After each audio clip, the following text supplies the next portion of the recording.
Hello all, welcome and welcome back to my YouTube channel. आज के इस video में हम हिंदी का गद्य साहित्य डॉक्टर रामचंद्र तिवारी की पुस्तक से आलोचना वाले सेक्शन को देखने वाले हैं। इससे पहले हमने खंड क हिंदी गद्य का स्वरूप और विकास इस सेक्शन को देख लिया था। खंड ख हिंदी गद्य की विधाओं का विकास, इस सेक्शन से हमने निबंध साहित्य का विकास इस सेक्शन को कंप्लीट कर लिया था। हिंदी आलोचना का विकास इस सेक्शन से हमने पिछली वीडियो में कंप्लीट किया था। प्रगतिवादी समीक्षकों से संबंधित प्रश्नों को देखा था हमने, ठीक है। तो प्रगतिवादी समीक्षक जितने थे यानी वीरेंद्र यादव तक हमने जो प्रश्न है वो देख लिए थे। आज जो हमारा टॉपिक है वह है नया भावबोध नई समीक्षा। इसके बाद हम हिंदी के नए समीक्षक वाले सेक्शन को देखेंगे। हिंदी के नए समीक्षक वाला सेक्शन अगर हम देखें तो इसमें 70 से अधिक जो रचनाकार हैं या आलोचक हैं, इनसे संबंधित प्रश्नों को हम देखेंगे और इनसे संबंधित जो रचनाएं हैं उनके विषय में जानेंगे। आज का जो हमारा टॉपिक है वह नया भावबोध और नई समीक्षा है। तो आइए स्टार्ट करते हैं हमने अपने आज के टॉपिक को। आज का टॉपिक है नया भावबोध और नई समीक्षा। इससे संबंधित जो पहला प्रश्न है, प्रगतिवादी काव्य की आरंभिक सफलता का मुख्य कारण क्या था? ऑप्शन ए, उसमें भावुकता की अधिकता थी। ऑप्शन बी, उसमें कवित्व कम और राजनीतिक विचारों की अधिकता थी। ऑप्शन सी, उसमें लोक जीवन का अभाव था। ऑप्शन डी, उसमें भाषा अत्यधिक दुरूह थी। सही उत्तर होगा बी, उसमें कवित्व कम और राजनीतिक विचारों की अधिकता थी। प्रगतिवादी काव्य की आरंभिक असफलता का मुख्य कारण क्या था कि उसमें कवित्व कम होता गया और राजनीतिक विचार अधिक होने लगे। अगला प्रश्न है, तार सप्तक का प्रकाशन कब हुआ? Option A 1936, option B 1940, option C 1943, option D 1947। इस प्रश्न का सही उत्तर होगा सी 1943। संबंधित तथ्य देख लेते हैं।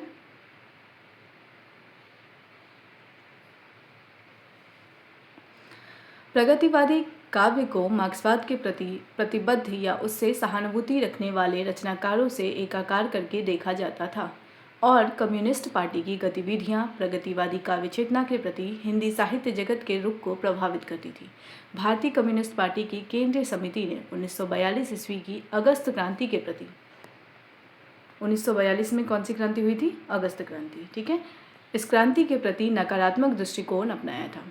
यही नहीं, उसने मुस्लिम बहुल क्षेत्रों में संप्रभुता संपन्न राज्य की स्थापना के बारे में मुस्लिम लीग के लाहौर प्रस्ताव का समर्थन भी किया था। उस समय तक यह भी प्रकट हो चुका था कि प्रगतिवाद की सीमा में बंधकर चलने से काव्य की प्रकृत भूमि पर्याप्त संकुचित होती जा रही है। इस प्रकार छायावाद और प्रगतिवाद दोनों की सीमाओं से मुक्त होने पर अभिव्यक्ति के नए मार्ग का अनुसंधान आवश्यक था। संभवतः इसलिए 1943 ईस्वी में तार सप्तक के प्रकाशन के समय उसमें संग्रहित सभी कवियों को राहों के अन्वेषी कहा गया। तो अगर हम देखें तो प्रगतिवादी काव्य जो है वो किसी न किसी रूप में मार्क्सवाद के प्रति प्रतिबद्ध होता हुआ दिखाई दे रहा था। उसकी जो अपनी जो विशेषता थी वह उसको संकुचित करती जा रही थी, यानी वह विचारधारा से बंधकर वह जो काव्य की जो धारा थी वह संकुचित होती जा रही थी। इस कारण नई जो विचारधारा है या नई काव्य चेतना की आवश्यकता पड़ी और ये इसी कारण या इसी के उदय के रूप में हम तार सप्तक के कवियों को देखते हैं।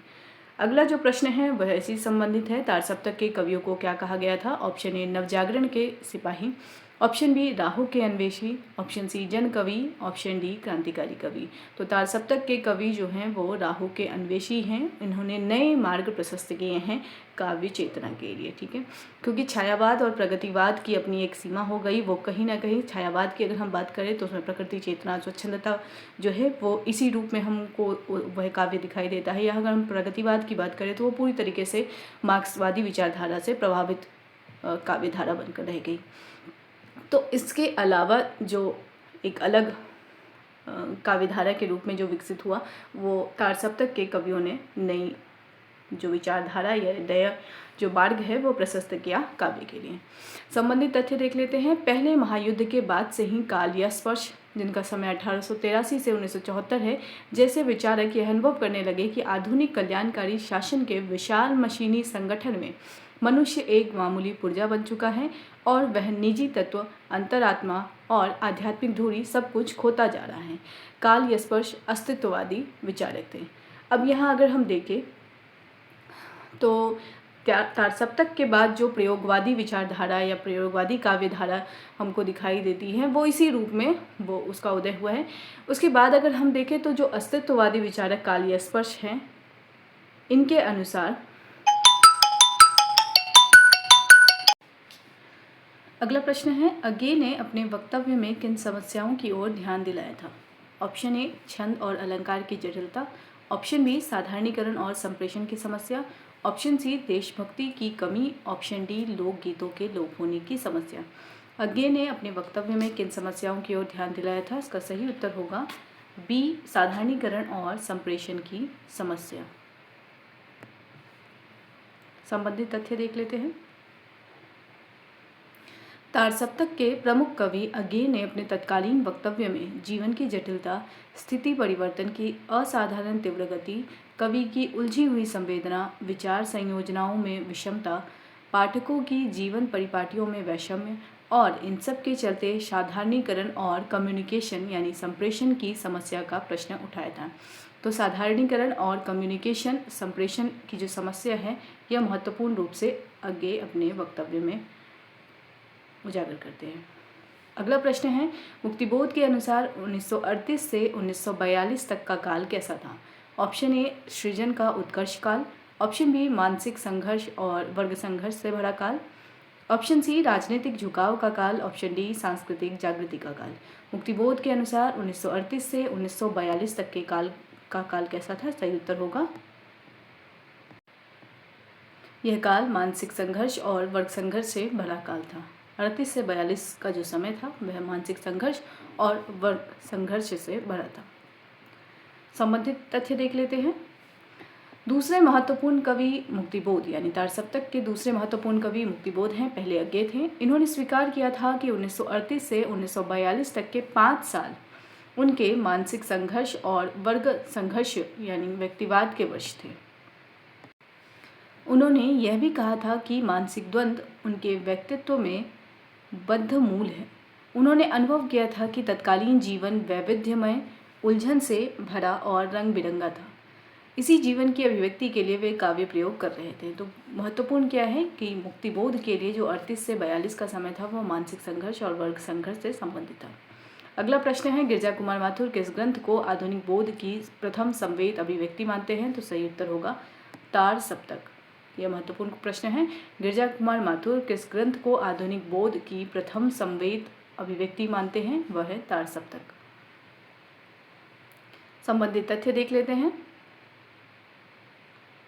तीसरे बड़े कवि यानी तारसप्तक के तीसरे बड़े कवि गिरजा कुमार माथुर तो तारसप्तक को आधुनिक बोध की काव्यधारा की प्रथम संवेद अभिव्यक्ति मानते हैं। वे तो यहाँ तक कहते हैं मंजीर यानी जो ये कृति है मंजीर गिरजा कुमार माथुर की कृति है, वे यहाँ तक कहते हैं कि मंजीर के प्रकाशन काल यानी अप्रैल 1941 में ही आधुनिक बोध के अनुरूप नगरीय संवेदना, इतिहास की सांस्कृतिक दृष्टि तथा भाषा, छंद, बिंब और ध्वनि विधान के नवीन रूपाकार की प्रस्तावना अपनी रचनाओं में वे कर चुके थे। अगर हम देखें तो तारसप्तक का प्रकाशन वर्ष है 1943, वहीं अगर हम मंजीर की बात करें तो मंजीर 1941। तो 41 यानी 2 वर्ष पूर्व ही मंजीर का जब प्रकाशन हुआ उसमें ही आधुनिक बोध के जो स्वरूप थे वह दिखाई देने लगे थे। तो इस रूप में गिरजा कुमार माथुर का जो प्रयास है वो सर्वप्रथम रहा है। दूसरा जो तथ्य है इससे संबंधित उनका प्रस्ताव है यानी गिरजा कुमार माथुर का प्रस्ताव है आधुनिकता की प्रक्रिया का प्रथम उन्मेष 1940 से 52 तक मानना चाहिए और द्वितीय चरण 1953 से अब तक मानना चाहिए। आधुनिकता का जो खंड विभाजन कर रहे हैं गिरजा कुमार माथुर वो 40 से 42 और दूसरा खंड 53 से अब तक। वे कहते हैं यानी गिरजा कुमार माथुर कहते हैं, मेरी दृष्टि में प्रथम उन्मेष के प्रधान तत्व थे परिवेश के प्रति गहरी जागरूकता, सामाजिक यथार्थ की चेतना, इतिहास का प्रथम बार तीव्र बोध, भाव जगत में सूक्ष्म प्रतिक्रियाओं की पहचान, युद्धगत संक्रांति की मानवीय संवेदना, अंतर्राष्ट्रीय उन्मुखता, नवरोमान और परिवर्तित मूल्यों की टकराहट। दूसरे चरण में निकटतम सत्यों की संवेदना। अगर हम देखें तो 40 से जो 52 का जो कालखंड रहा था उसमें जो महत्वपूर्ण विषय थे वो ये थे। दूसरा चरण यानी 53 से जो अब तक का जो समय है उसमें अब तक यानी 63 तक का जो समय है, इस दूसरे चरण में निकटतम सत्यों की संवेदना, संक्रांति की विडंबनाओं का एहसास, व्यंग और विपर्यय, मूल्यगत विकृति, आत्महीनता, जीवन की विसंगतियों या एब्सिडिटी की अभिव्यक्ति, वैज्ञानिकता का उदय, अमिश्र अनुभूतियों का आस्वाद प्रमुख स्वर है। अगला तथ्य है उनके इस प्रयत्न का प्रथम चरण प्रयोग काल और द्वितीय चरण नई कविता का काल कहा जाता है। यानी गिरजा कुमार माथुर ने जो 2 खंड आधुनिकता के किए हैं जिनमें 42 से 52, 40 से जो 52 का समय है वह प्रयोग काल है, 40 से 52 का समय प्रयोग काल है। नई कविता का काल 53 से 63 है, 53 से 63 है। ठीक है, तो ये जो 10 साल का जो काल है यह नई कविता का काल है। अगला प्रश्न है गिरजा कुमार माथुर के अनुसार आधुनिकता की प्रक्रिया का प्रथम उन्मेष किस काल में हुआ है? वही प्रश्न है, तो इसका सही उत्तर क्या हो जाएगा? 1940 से 52 तक यह जो कालखंड है इन्होंने इसको प्रथम उन्मेष काल नाम दिया है और इस प्रथम उन्मेष काल को प्रयोग काल कहा गया है। अगला प्रश्न है नई कविता को सामान्यतः किस रूप में जाना जाता है? तो नई कविता को आधुनिक भावबोध की कविता कहा जाता है। अगला प्रश्न देखने से पहले संबंधित तथ्य देख लेते हैं। 19वीं सदी में यूरोप में जो अभूतपूर्व तकनीकी विकास हुआ उसकी 2 परिणतियां हुई। एक ओर तो मनुष्य का यंत्रीकरण हुआ और वह अपनी अस्मिता खोकर पदार्थ बन गया, दूसरी ओर पूंजी का केंद्रीकरण हुआ और अनवरत शोषण की प्रक्रिया शुरू हुई जिससे संपन्न और विपन्न के बीच खाई बढ़ती गई। यूरोप के तकनीकी विकास ने भारत में क्या कुछ प्रभाव डाले हैं? उसमें सबसे पहला जो प्रभाव है मनुष्य का यंत्रीकरण और दूसरा जो प्रभाव है वह पूंजी का केंद्रीकरण। यह दोनों जो प्रभाव हैं इसकी प्रक्रिया के स्वरूप शोषण का जो दौर है वो बढ़ता गया जिससे संपन्न और विपन्न यानी अमीर और गरीब के बीच जो है खाई बढ़ती गई। अगला जो प्रश्न है द्वितीय महायुद्ध के प्रभाव से कवियों में कौन सी भावना जागृत हुई? ऑप्शन ए राष्ट्रीय चेतना, ऑप्शन बी मानवीय संवेदना और जटिलता का बोध, ऑप्शन सी धार्मिक पुनर्जागरण, ऑप्शन डी लोकगीतों का पुनरुत्थान। सही उत्तर होगा बी मानवीय संवेदना और जटिलता का बोध द्वितीय महायुद्ध के प्रभाव से उत्पन्न हुआ है।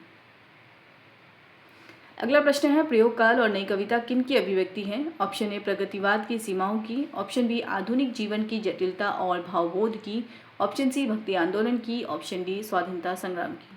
सही उत्तर होगा आधुनिक जीवन की जटिलता और भावबोध की अभिव्यक्ति है। यानी प्रयोग काल और नई कविता यह अभिव्यक्ति आधुनिक जीवन की जटिलता और भावबोध के कारण हुई है। अगला प्रश्न है सोरेन किरकेगार्ड किस विचारधारा के प्रवर्तक माने जाते हैं? ऑप्शन ए ऐतिहासिक भौतिकवाद, ऑप्शन बी अस्तित्ववाद, ऑप्शन सी व्यवहारवाद, ऑप्शन डी आदर्शवाद। तो सही उत्तर क्या होगा? सोरेन किरकेगार्ड अस्तित्ववाद विचारधारा के प्रवर्तक थे। संबंधित तथ्य देख लेते हैं। सोरेन किरकेगार्ड इनका समय है 1813 से 1855। किरकेगार्ड ने मानव अस्मिता का प्रश्न उठाया, तो ये हमारे लिए महत्वपूर्ण हो जाते हैं। अगला प्रश्न है कार्ल मार्क्स ने किस विचार को प्रस्तुत किया? ऑप्शन ए वर्ग संघर्ष का विचार, ऑप्शन बी ऐतिहासिक भौतिकवाद, ऑप्शन सी वैज्ञानिक यथार्थवाद, ऑप्शन डी अद्वैतवाद। सही उत्तर होगा बी ऐतिहासिक भौतिकवाद। कार्ल मार्क्स ने ऐतिहासिक भौतिकवाद के विचार को प्रस्तुत किया। संबंधित तथ्य देख लेते हैं। कार्ल मार्क्स का समय है 1818 से 1883। कार्ल मार्क्स ने पूरी समाज व्यवस्था को केंद्र में रखकर सोचा है, यानी इनका जो भी विचार या इनका जो भी मत है वो उसके पूरे केंद्र में सामाजिक व्यवस्था है। अगला प्रश्न है 20वीं शताब्दी में यूरोप के कौन से घटनाक्रम ने मनुष्य की अस्मिता पर संकट डाला? ऑप्शन ए औद्योगिक क्रांति, ऑप्शन बी महायुद्ध, ऑप्शन सी पुनर्जागरण आंदोलन, ऑप्शन डी ज्ञानोदय। 20वीं शताब्दी में यूरोप के कौन से घटनाक्रम ने मनुष्य की अस्मिता पर संकट डाला है? सही उत्तर होगा महायुद्ध, बी महायुद्ध। संबंधित तथ्य देख लेते हैं। 20वीं शताब्दी में यूरोप के दो महायुद्ध हुए। ठीक है, प्रथम विश्व युद्ध और द्वितीय विश्व युद्ध, इन दोनों महायुद्धों की ज्वाला में जलना पड़ा। इन युद्धों में मनुष्य ने अपने को नितांत नगण्य पाया। उसने अपने को अकेला, अजनबी, असहाय, संत्रस्त और टूटा हुआ अनुभव किया। उसने नैतिक मूल्यों की धज्जियां उड़ती देखी। आस्था उसे वंचना प्रतीत हुई। उसने नगरों को शमशान और संस्कृति के प्रतीकों को ध्वस्त होते हुए देखा। उसे मनुष्य पशु से भी नीच और हिंसक दिखाई पड़ा। उसने अनुभव किया कि मनुष्य के जीवन का कोई उद्देश्य नहीं है और वह मृत्यु के लिए अभिशप्त है। इस परिस्थिति में अस्तित्ववादी दर्शन अधिक प्रासंगिक हो उठा। अगर अस्तित्ववादी दर्शन किस प्रकार उसका उदय हुआ, अगर उसकी पृष्ठभूमि को समझना चाहें तो कहीं ना कहीं ये महायुद्ध इसकी पृष्ठभूमि को रचते हैं। और इसी कारण जो व्यक्ति के मन में जो अकेलापन है, अजनबी है, असहाय और जो संत्रस्त की जो प्रवृत्ति है, ये जैसे जैसे बढ़ती गई वैसे वैसे अस्तित्ववादी दर्शन और विकसित होता गया। अगर हम देखें इससे संबंधित प्रश्नों को, तो इससे संबंधित यानी अस्तित्ववादी दर्शन से संबंधित जो पहला प्रश्न है, अस्तित्ववादी दर्शन के प्रमुख व्याख्याकार कौन थे? ऑप्शन ए नामवर सिंह, मुक्तिबोध अगे, option B Hegel, Nietzsche, Marx, option C Karl Jaspers, Martin Heidegger, Jean Paul Sartre, option D Plato, अरस्तु, कांत। सही उत्तर होगा C Karl Jaspers, Martin Heidegger और ज्या पाल सार्त्र। अगर हम देखें तो अभी हमने आलोचना के क्रम में, समीक्षा के क्रम में छायावाद, प्रगतिवाद और प्रयोगवाद, तारसप्तक की नई कविताओं तक हमने जो विचारधारा थी उसको देखा, समझा। उसके बाद जितने भी विचारधारा आए हैं, यानी जो उसके मतलब अगर हम देखें इस चीज़ को कि हर विचारधारा में कोई ना कोई कमी रह जाने के कारण फिर नई प्रवृत्ति का उदय हो रहा है। इसी रूप में अगर हम अस्तित्ववादी दर्शन को देखें तो अस्तित्ववादी दर्शन के भी उत्पन्न होने का जो पृष्ठभूमि थी वो हमने तथ्य के माध्यम से देख लिया है। ठीक है, अगला जो प्रश्न है, नई कविता का उदय कब से हुआ माना जाता है? ऑप्शन ए 1910 के बाद, ऑप्शन बी 1947 के बाद, ऑप्शन सी 1954 के बाद, ऑप्शन डी 1960 के बाद। सही उत्तर होगा 1954 के बाद। नई कविता का उदय कब से हुआ है? 1954 के बाद। अगला प्रश्न है, मुक्तिबोध के अनुसार आधुनिक भावबोध का एक प्रमुख तत्व क्या है? ऑप्शन ए जीवन से पलायन, ऑप्शन बी निराशा और निरर्थकता, ऑप्शन सी अन्याय के विरुद्ध आवाज उठाना, ऑप्शन डी आत्मसंतोष की भावना। मुक्तिबोध के अनुसार आधुनिक भावबोध का एक प्रमुख तत्व क्या है? सही उत्तर होगा सी अन्याय के विरुद्ध आवाज उठाना। मुक्तिबोध के अनुसार आधुनिक भावबोध का एक प्रमुख तत्व है अन्याय के विरुद्ध आवाज उठाना। संबंधित तथ्य देख लेते हैं। आज का मनुष्य यांत्रिक सभ्यता के दबाव से अपनी पहचान खो चुका है। वह निराश, उदास है। उसे अपनी लघुता और व्यर्थता का गहरा एहसास है और वह आज के विसंगतिपूर्ण जीवन से मुक्ति का कोई मार्ग नहीं देख पा रहा है। तो क्या उसका पुरुषार्थ गहन उदासी में डूब जाने और जीवन को निरुद्देश्य मान लेने तक ही सीमित है?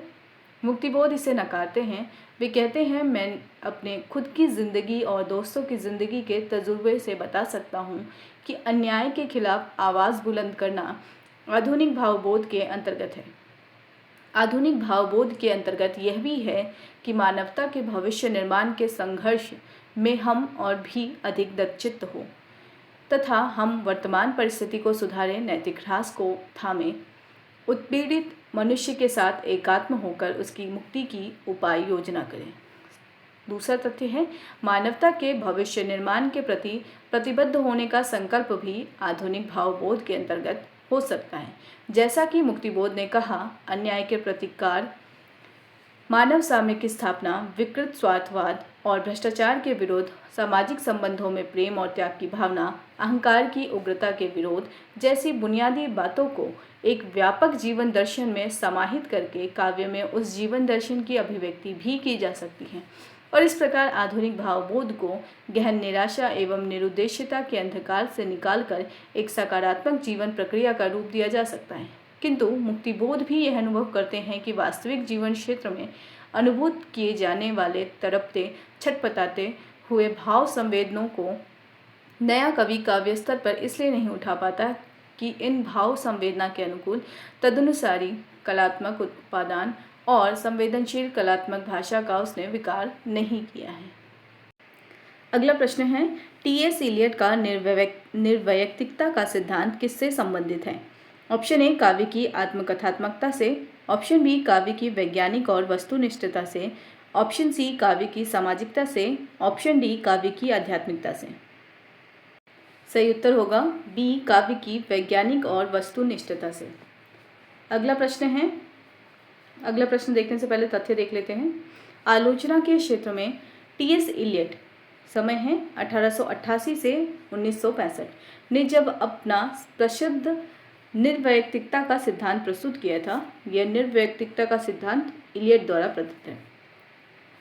तो उसने एक प्रकार से काव्यस्वाद की प्रक्रिया को वैज्ञानिक और वस्तुनिष्ठ बनाने की कोशिश की थी। उसने कहा था, यानी टी.एस. इलियट के शब्दों में, the progress of an artist is a continual self sacrifice, a continual extinction of personality. It is in this depersonalization that art may be said to approach the condition of science.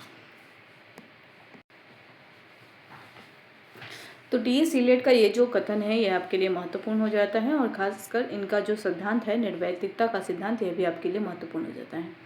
अगला प्रश्न है, नामवर सिंह के अनुसार आधुनिक साहित्य की विशेषता क्या है? ऑप्शन ए सरलता, ऑप्शन बी लघुता, ऑप्शन सी जटिलता के प्रति आत्मसजगता, ऑप्शन डी परंपरागतता। तो सही उत्तर क्या होगा? जटिलता के प्रति आत्मसजगता नामवर सिंह के अनुसार आधुनिक साहित्य की विशेषता है। संबंधित तथ्य हैं, 1959 ईस्वी में श्री शिक्षायतन कॉलेज कलकत्ता द्वारा आधुनिक साहित्य बोध पर आयोजित एक परिसंवाद में नामवर सिंह ने कहा था, जटिलता के प्रति आधुनिक साहित्यकार की यह आत्मसजगता ही आधुनिक साहित्य को पूर्ववर्ती साहित्य से अलग करती है और संभवतः उसे अपेक्षाकृत अधिक जटिल भी बना देती है। शिक्षायतन कॉलेज कलकत्ता द्वारा आधुनिक साहित्य बोध पर जो आयोजन किया था, उसमें नामवर सिंह द्वारा जो कथन दिया गया था वह हमारे लिए महत्वपूर्ण है। पुनः देख लेते हैं इस कथन को। जटिलता के प्रति आधुनिक साहित्यकार की यह आत्मसजगता ही आधुनिक साहित्य को पूर्ववर्ती साहित्य से अलग करती है और संभवतः उसे अपेक्षाकृत अधिक जटिल भी बना देती है। तो जटिलता के प्रति आत्मसजगता आधुनिक साहित्य बोध है, ये नामवर सिंह के अनुसार है। अगला प्रश्न है, नई कविता की भाषा की प्रमुख विशेषता क्या है? ऑप्शन ए भावहीनता, ऑप्शन बी संश्लिष्टता और जटिलता, ऑप्शन सी अलंकारिकता, ऑप्शन डी कथामूलकता। सही उत्तर होगा, सही उत्तर है बी संश्लिष्टता और जटिलता। नई कविता की भाषा की प्रमुख विशेषता है संश्लिष्टता और जटिलता। अगला प्रश्न है, पश्चिम में बिंबवाद, प्रतीकवाद और धनवाद जैसे आंदोलनों का उद्देश्य क्या था? ऑप्शन ए विचार काव्य को प्रतिष्ठित करना, ऑप्शन बी वस्तु काव्य को प्रतिष्ठित करना, ऑप्शन सी धार्मिक भावना का प्रसार करना, ऑप्शन डी परंपरा का पालन करना। सही उत्तर होगा बिंबवाद, प्रतीकवाद या घनवाद जैसे आंदोलनों का उद्देश्य था वस्तु काव्य को प्रतिष्ठित करना। संबंधित तथ्य देख लेते हैं। इस नए यानी आधुनिक जटिल भावबोध और तदनुकूल जटिल कलात्मक उपादानों से युक्त संश्लिष्ट काव्य भाषा वाली नई कविता के समानांतर नई समीक्षा का विकास हुआ। पश्चिम में यह प्रक्रिया बहुत पहले शुरू हो गई थी। वहाँ काव्य भाषा को ऐसा रूप देने का प्रयत्न किया गया था कि वह विचार काव्य के स्थान पर वस्तु काव्य को प्रतिष्ठित कर सके। बिंबवाद, प्रतीकवाद, घनवाद जैसे आंदोलन इसी प्रयत्न के परिणाम थे। तो पश्चिम में विचार काव्य की जगह वस्तु काव्य को प्रतिष्ठित करने की जिस विचारधारा को बढ़ावा मिल रहा था उसे नई समीक्षा की संज्ञा मिली है। ठीक है, अगला प्रश्न है, लेखक के अनुसार कला के सामने कौन सी चुनौती थी? ऑप्शन ए कविता को लोकप्रिय बनाना, ऑप्शन बी कला को विज्ञान की स्थिति में लाना, ऑप्शन सी छायावाद को पुनर्जीवित करना, ऑप्शन डी साहित्य को राजनीति से जोड़ना। सही उत्तर होगा लेखक के अनुसार कला के सामने चुनौती क्या थी? कला को विज्ञान की स्थिति में लाना। अगला प्रश्न है, नई समीक्षा किस चुनौती की परिणति मानी गई है? ऑप्शन ए भाषा सुधार की, ऑप्शन बी शैली विकास की, ऑप्शन सी कला को विज्ञान की स्थिति में लाने की, ऑप्शन डी आलोचकों के प्रशिक्षण की। सही उत्तर होगा कला को विज्ञान की स्थिति में लाने की चुनौती नई समीक्षा की मुख्य रूप से चुनौती रही है। अगला प्रश्न है, छायावादी संस्कारों से युक्त सौष्ठववादी समीक्षा क्यों व्यर्थ सिद्ध हुई? ऑप्शन ए नई कविता के प्रति अनास्था के कारण, ऑप्शन बी क्योंकि यह जटिल अनुभूतियों का विश्लेषण नहीं कर सकी, ऑप्शन सी मार्क्सवादी प्रभाव के कारण, ऑप्शन डी भाषा की कठिनता के कारण। तो छायावादी संस्कारों से युक्त सौष्ठववादी समीक्षा व्यर्थ क्यों सिद्ध हुई? सही उत्तर हो बी, क्योंकि यह जटिल अनुभूतियों का विश्लेषण नहीं कर सकी। अगला प्रश्न है, परंपरागत शास्त्रीय प्रतिमानों में कौन सा तत्व अप्रासंगिक सिद्ध हुआ है?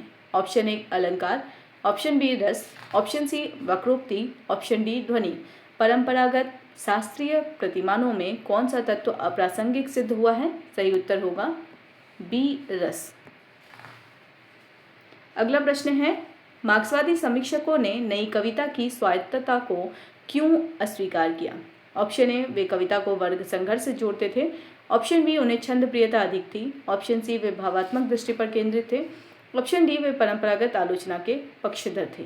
तो सही उत्तर क्या होगा? मार्क्सवादी समीक्षकों ने नई कविता की स्वायत्तता को इसलिए अस्वीकार किया क्योंकि वे कविता को केवल वर्ग संघर्ष से जोड़कर देखते थे। अगला प्रश्न है, हिंदी की नई समीक्षा पर किस साहित्य का प्रभाव पड़ा? ऑप्शन ए संस्कृत साहित्य, ऑप्शन बी रूसी साहित्य, ऑप्शन सी आंग्ल अमेरिकी साहित्य, ऑप्शन डी फ्रांसीसी साहित्य।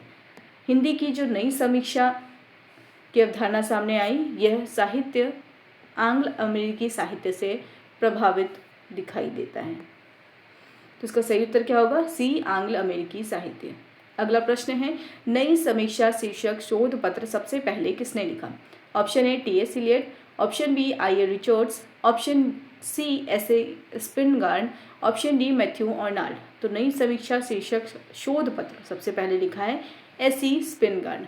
अभी हमने देखा कि आलोचना के जो विभिन्न रूप थे, यानी प्रभाववादी आलोचना देखा हमने, सांस्कृतिक आलोचना देखा, प्रगतिवादी समीक्षा के रूप में अगर हम देखें तो मार्क्सवादी आलोचना को भी देखा। उसके बाद फिर हमने मार्क्सवादी आलोचना के बाद, जिसे हम प्रगतिवादी समीक्षा भी कहते हैं, उसके बाद प्रयोगवाद, तारसप्तक और नई कविता के रूप में भी आलोचनाओं को हमने देखा।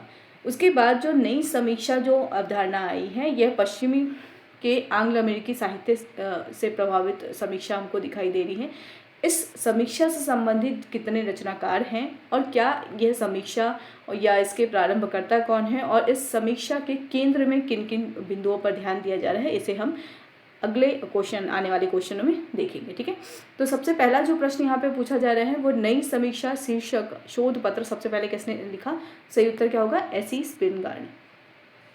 एस.ई. स्पिनगार्न तुलनात्मक साहित्य के प्रोफेसर थे और इन्होंने ही नई समीक्षा शीर्षक शोध पत्र से सबसे पहले शोध पत्र लिखा था, नई समीक्षा शीर्षक। अगला प्रश्न है, स्पिनगार्न का संबंध किस विश्वविद्यालय से था? अगर ये तुलनात्मक साहित्य के प्रोफेसर थे तो किस विश्वविद्यालय से थे? ऑप्शन ए हार्वर्ड विश्वविद्यालय, ऑप्शन बी ऑक्सफोर्ड विश्वविद्यालय, ऑप्शन सी कोलंबिया विश्वविद्यालय, ऑप्शन डी येल विश्वविद्यालय। सही उत्तर होगा सी कोलंबिया विश्वविद्यालय। अगला प्रश्न है, नई समीक्षा शब्द का प्रयोग सर्वप्रथम किसने किया था? अगर आपको याद होगा तो आपने यूपी के पेपर को देखा था, यूपीएचईसी एडवर्टीजमेंट नंबर 15, जो अभी जिस पर विवाद चल रहा है। ठीक है, तो अगर हम देखें तो एडवर्टीजमेंट 51 का जो यह क्वेश्चन था, नई समीक्षा, उसमें दो रचनाकार, यानी बहुत सारे रचनाकार में हमें कन्फ्यूज़न थी। यानी एक तरफ हमारे लिए इलियट भी थे, जॉन क्रो रैनसम भी थे और एक और थे मैथ्यू आर्नल्ड थे शायद। तो नई समीक्षा के प्रवर्तक के रूप में रिचर्ड और इलियट को लेकर हमें कन्फ्यूजन थी। ठीक है, आइए रिचर्ड से, ठीक है, मैथ्यू आर्नल्ड, रिचर्ड्स और इलियट को लेकर कन्फ्यूजन थी, तो उस कन्फ्यूज़न को भी हम इसके माध्यम से दूर करेंगे। तो अभी सबसे पहला जो प्रश्न है वो नई समीक्षा शब्द का सर्वप्रथम प्रयोग किसने किया? Option A TS. Eliot, option B IA. Richards, option C SE. Spingarn और option D John Crowe Ransom. तो सही उत्तर क्या हो जाएगा इसका? नई समीक्षा शब्द का सर्वप्रथम प्रयोग किसने किया था? एस.ई. स्पिनगार्न ने। क्यों? क्योंकि इन्होंने जो शब्द सबसे पहले जो शोध पत्र का नाम दिया था, वो शोध पत्र का नाम ही नई समीक्षा दिया था। तो इस रूप में जो इस शब्द का सर्वप्रथम प्रयोग किया है वो स्पिनगार्न है। ठीक है,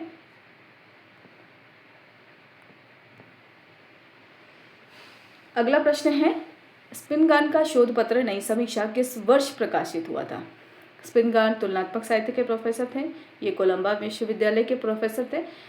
इन्होंने जो शोध पत्र नई समीक्षा लिखा था उसका प्रकाशन वर्ष क्या है? ऑप्शन है 1911, option B 1912, option C 1913, option D 1920। सही उत्तर होगा 1913। शोध पत्र नई समीक्षा का प्रकाशन वर्ष 1913। अगला प्रश्न है, स्पिनगार्ड ने किस प्रकार की समीक्षा पद्धतियों को अस्वीकार किया था?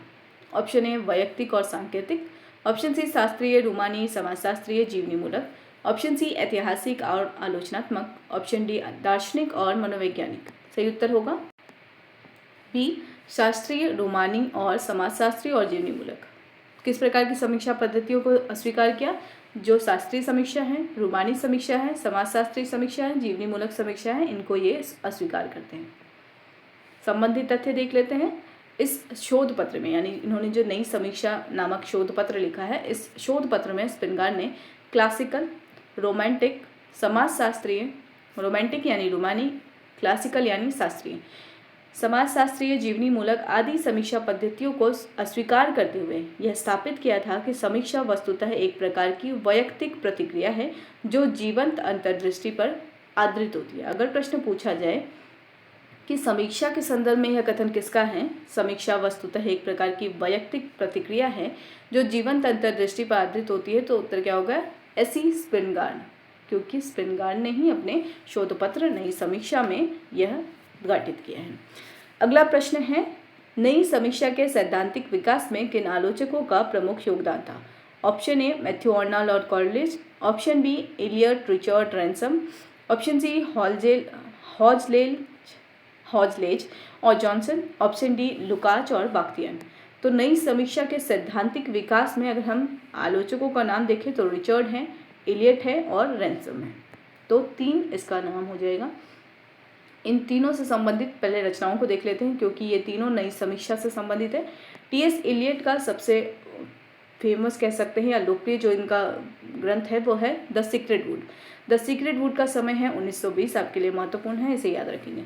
दूसरे हैं मिडल्टन मरे की the problem of style, the problem of style 1922, the Middleton मरे की कृति है।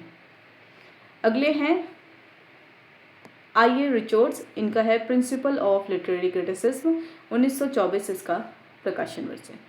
जैसी कृतियों के माध्यम से इसके आधार तत्वों का विकास हुआ, यानी नई समीक्षा के आधार तत्वों का विकास, principle of literary criticism, the problem of style, the secret wood, इन 3 ग्रंथों के आधार पर नई समीक्षा का आधार तत्व जो है वो विकसित हुआ है। अगला प्रश्न है, अमेरिका में नई समीक्षा का जनक किसे माना जाता है? Option A TS Eliot, option B John Crowe Ransom, option C IA. Richards, option D Cleanth Brooks. सही उत्तर होगा, सही उत्तर है अमेरिका में नई समीक्षा का जनक माना जाता है आई.ए. रिचर्ड्स को। ठीक है, तो हमारे लिए यह भी महत्वपूर्ण हो जाता है कि नई समीक्षा के जनक आई.ए. रिचर्ड्स है कहाँ? अमेरिका में। अब इससे संबंधित तथ्य देख लेते हैं, क्योंकि बहुत ज़्यादा जो अगर कह सकते हैं समस्या जो है हमको दिखाई देती है वो इसी से संबंधित है। रिचर्ड्स और एलियट दोनों ही इस बात पर बल देते थे कि समीक्षक का ध्यान मुख्य रूप से कविता पर ही केंद्रित होना चाहिए। दोनों ही इतर बातों से हटकर कविता के विश्लेषण, व्याख्या और मूल्यांकन पर बल देते थे, रिचर्ड्स और एलियट दोनों। आगे चलकर नए समीक्षकों ने जब रचना को पूर्णतः स्वायत्त भाषिक संरचना माना तो उन्होंने भी इसके भाषिक विश्लेषण पर ही बल दिया। संभवतः इसलिए रिचर्ड्स को अमेरिका में नई समीक्षा का जनक स्वीकार किया जाता है। दूसरा जो महत्वपूर्ण तथ्य है, नई समीक्षा को पूर्णतः प्रतिष्ठित करने वाले जॉन क्रो रैनसम ने कहा कि रिचर्ड्स से ही नई समीक्षा की शुरुआत होनी चाहिए। अगर हम देखें तो नई समीक्षा को पूर्णतः प्रतिष्ठित करने वाले कौन हैं? John Crowe ransom. लेकिन जॉन क्रो रैनसम स्वयं यह मानते हैं कि रिचर्ड्स से ही नई समीक्षा की शुरुआत माननी चाहिए। ठीक है, अगर प्रश्न पूछा जाए कि नई समीक्षा को पूर्णतः प्रतिष्ठित किसने किया है, तो जॉन क्रो रैनसम ने। अगर प्रश्न पूछा जाए नई समीक्षा के जनक कौन हैं, तो रिचर्ड्स को माना जा रहा है किनके अनुसार? जॉन क्रो रैनसम के अनुसार, और अमेरिका में भी इन्हीं को इसका जनक माना जाता है। अगला जो तथ्य है, विलियम एम्पसन ने तो अपनी पुस्तक the structure of complex words यह कहकर उसे समर्पित की है कि इसमें जो भी उद्भावनाएं हैं उनका आदि स्रोत वही है, यानी विलियम एम्पसन ने भी जो अपनी पुस्तक है स्ट्रक्चर ऑफ कॉम्प्लेक्स वर्ड किन्हें समर्पित की है? रिचर्ड्स को ही समर्पित की है। अगला प्रश्न है, नई आलोचना नामक पुस्तक के लेखक कौन है? द न्यू क्रिटिसिज्म नामक पुस्तक के लेखक कौन है? Option A John Crowe Ransom, option B Cleanth Brooks, option C Allen Tate, option B Robert Penn Warren. तो सही उत्तर क्या होगा इसका? John Crowe Ransom. नई आलोचना नामक पुस्तक लिखने वाले कौन है? John Crowe Ransom. तो अब हमारे लिए नई समीक्षा के जनक के रूप में कौन है? I.A. रिचर्ड्स। ठीक है, तो अब इसके लिए कंफ्यूज नहीं होना, क्योंकि इनको प्रतिष्ठित करने वाले जॉन क्रॉ रैनसम स्वयं ये मानते हैं कि रिचर्ड से ही नई समीक्षा की शुरुआत होनी चाहिए। ठीक है, नई आलोचना जो पुस्तक है ये जॉन क्रॉ रैनसम की पुस्तक है। अगला प्रश्न है, जॉन क्रॉ रैनसम की नई आलोचना पुस्तक किस वर्ष प्रकाशित हुई? अभी हमने देखा नई आलोचना जो पुस्तक है उसके राइटर जॉन क्रॉ रैनसम है। अब प्रश्न है किसका प्रकाशन वर्ष क्या है? Option A 1920, option B 1924, option C 1935, option D 1941। तो इसका सही उत्तर क्या होगा? 1941। आगे नई समीक्षा से संबंधित प्रमुख समीक्षकों के विषय में प्रश्न हैं, तो इन प्रश्नों को हम अगले वीडियो में कवर करेंगे। फिलहाल हम इस वीडियो को यहीं पे एंड करते हैं। वीडियो को एंड तक देखने के लिए थैंक यू सो मच।